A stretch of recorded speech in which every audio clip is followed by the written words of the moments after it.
亲继续来看郭台铭宣布要参选国民党内的总统初选了后，世新大学上新的民调，这郭台铭敢若输韩国瑜一点点啊！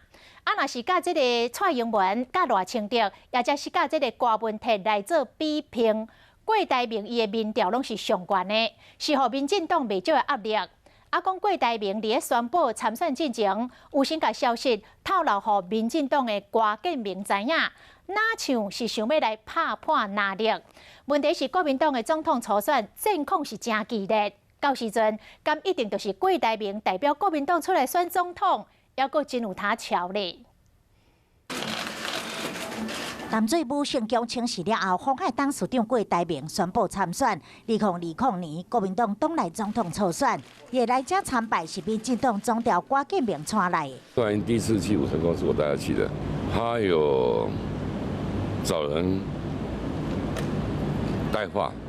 说他会选。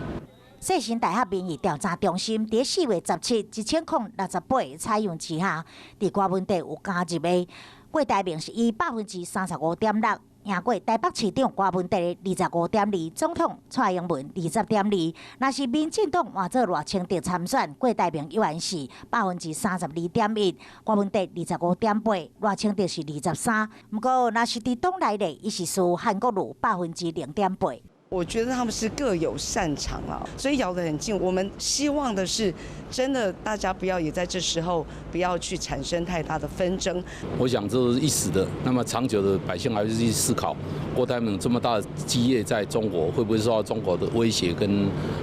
恐吓？同款受郭文哲加入，另外一间山水民意伫4月7日，以样本数1079个人的调查，郭台铭嘛分别以33.1%、31.5%赢蔡英文甲赖清德，是不是新人新气象，恐惊过党的爱先过国民党这关续航力嘛需要考验。